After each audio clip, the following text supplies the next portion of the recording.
Hey fellow reefers, bring a simple video for you all.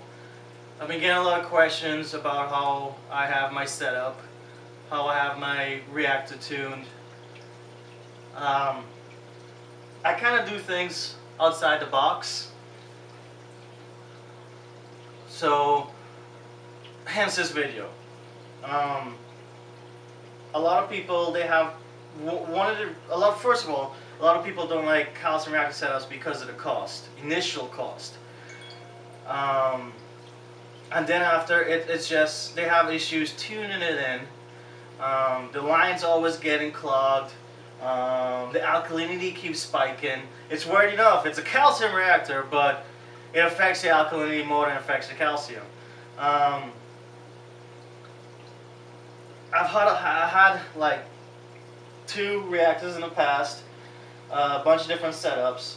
Right now I have the purpose of the video is not to show you how to set up a reactor, but show you how to tune it. If you need to know how to set up a reactor, BRS has a good video on it, and so do many other people. My purpose really is to show you how to really tune my way of tuning your reactor for the controller world. I've seen and I've realized that a lot of the instructions have been carried on over the years from pre-controllers. So a lot of the instructions, no matter who the manufacturer or who you hear it from, they're basically giving you instructions, old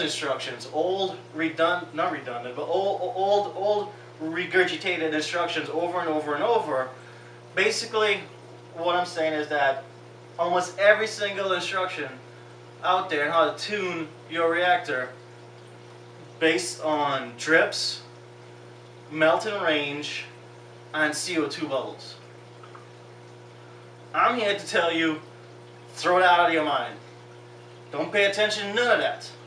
Crazy, I know it sounds crazy, but hear me out. And while this video is going, I may put on some pictures, show you some timelines of growth. Quick overview: calcium reactors, Geo, being fed by my manifold. Effluent, pH probe inside it to control from my apex.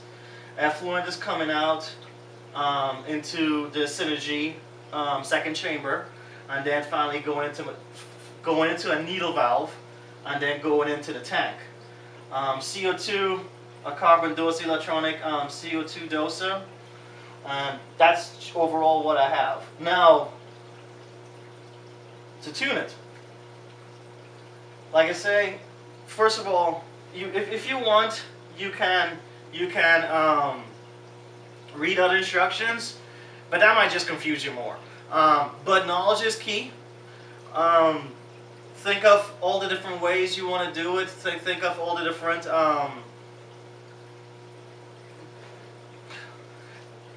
educate yourself, right? But sometimes more education sometimes confusing. I'm not saying what I'm going to tell you is the right way to do it, but I'm just saying that I've been very successful doing it this way versus the drip, bubble, and melt rate. First of all, Corallin's instructions, throw that away. Don't even read that. Corallin's instructions based on a pre-controller tuning, because it has two outputs, so that'll just confuse you to hell. Geo's methods, throw it out. You can read it. Don't pay attention to it because they based on bubble, drip, and melt. BRS setup video is great, but their section on tuning it in deals on bubbles, drip, and melt. So I guess let's go down to the meat and potatoes.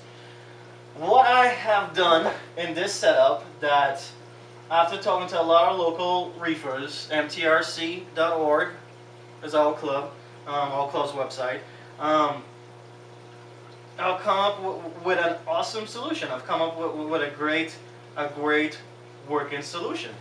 First of all, get a needle valve. Okay? That's the first step. Forget about those little ball valves or little twist valves on the Coralline. Get a needle valve. You can get them from BRS. This one is the same. This same model is the 26 bucks on BRS. McMaster Car has 3 different types. They range from $20 to $25. Get a needle valve. Although my method, you don't really depend that much on a needle valve, but it still helps. So first of all, let's address drip. Okay, what you need to do is don't count your drip. Open your exit till you get a constant stream, right? Not too much, but like a beaded stream, and then open it a little more. So it's not like a drip, drip, drip, drip, but it's a bead of water. You can keep it at the bead of water or a little more. Okay? What that does, one, it's open enough not for it to get clogged. One of the biggest annoyances with having a drippy effluent is clogging, right? And you know as well as I do, when it clogs and you count in drips, you open it, it's like half an hour to an hour to get that exact amount of drips back, and you change your output, so it actually, you have to test again to make sure you're not over dripping or under dripping. All you gotta do is open it wide enough to have a nice constant stream. Not flowing out too much, it's a nice easy stream. Your stream will vary, you'll be able to tune that eventually, but don't drip. Don't count it, just let it stream out. Okay? Let it stream out. The next thing you do is your pH level of inside the chamber. Now all these instructions are for controller-based systems, okay? Just keep that in mind, all for controller-based systems. The next key step is your melting point, your internal pH in the chamber that your probe is reading. Most of the older concept too was like keep your media at 6.5 to 6.8 or 6.9, or read the recommended melting points of your media by the manufacturer. Throw all that shit away. Don't even listen to it. Okay? What you gotta do is start at 7 point, I would say, to be safe, I guess to the size of your system too, start at anywhere from, I know it sounds crazy, start anywhere from 7.4 as your start on value. So if the pH inside the chamber gets higher than 7.4, you turn it on to CO2, okay? And then shut it off at 7.3. So you have a 0.1 variant, okay? So, and I know you're thinking I'm crazy, but just hear me out. So what you do, right, instead of like normally you would have within the melting range, let's say 6.5 to 6.6 or 6.8 to 6.6, because that's the melting point of your media. No, don't think of that. Drop it down, raise it up that high, okay? Throw away the melting point in the media, right? We not going by the system, we going by your tank, okay? So you run that at starting at 7.4, turning on 7.4, shutting off at 7.3, okay? One of the biggest issues people have at those lower pH is alkalinity skyrocketing. Your calcium is low, but it keeps the alkalinity just out of control, okay? So start at 7.4 to 7.3. Test for a day, test for 2 days, okay?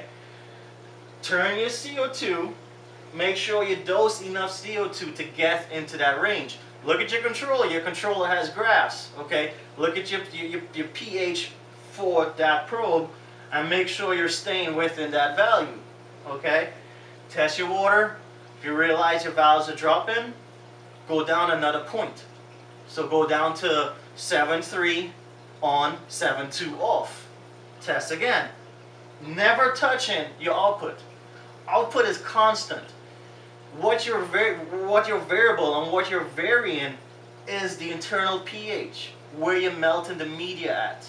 Okay? That is the key to this method, is that everything stays constant except the pH of the internal chamber and the pH you're getting from the probe. Okay? So you test, and you do that. So you start at 7.4 on, 7.3 off.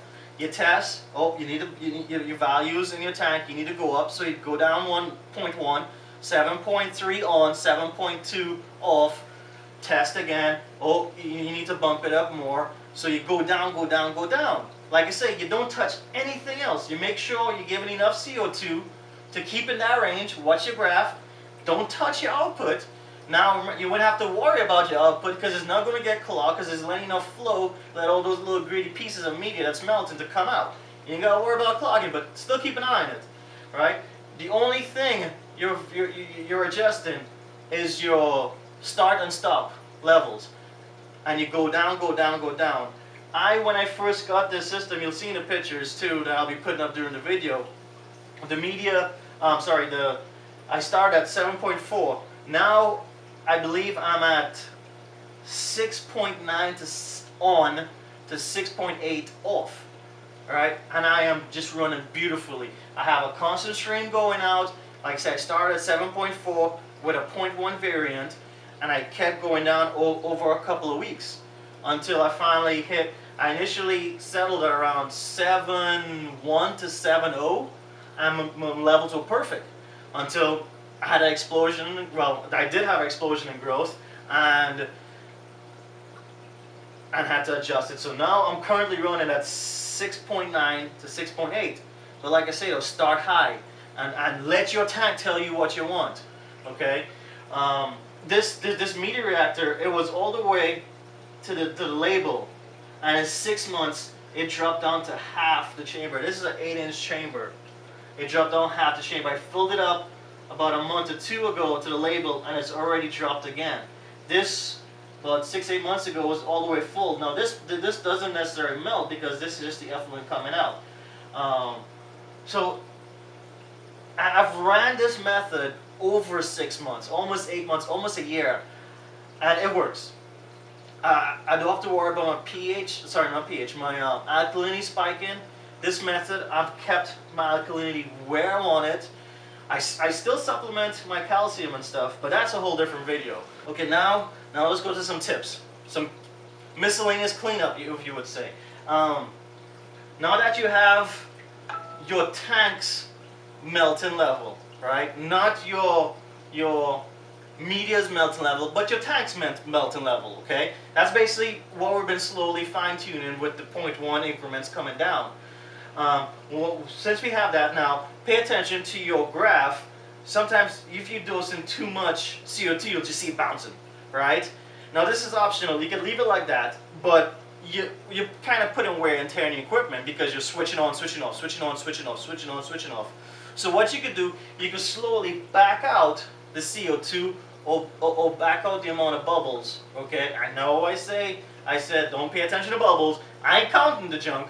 I don't want you to count the junk, but just back it off a little bit till you kind of get a sine wave, okay? Or a nice smooth graph. It's optional, like I say. It's just for your equipment. It's made to flop up and down, but you may get a longer life if it's not constantly switching on and off, switching on and off. Like I say, a needle valve is a must. I got some notes here because I'm scatterbrained and I never remember, and my phone doesn't orient, okay? Let's see, needle valve, CO2 valve, Corlin users. Your reactor, like it says, is a very old design. The Corlin media calcium reactors are designed to work without a controller. There goes my caulk stirrer pump. Designed to work without a controller. So there's 2 output valves, okay? I believe outlet 1, it's been a while, is the bypass valve. Just close it off. You're not using it at all. Close it off and try the methods I've given you with tuning the pH dropping down low. That's really all the tips and stuff I have. I hope this video made sense. I hope I made sense.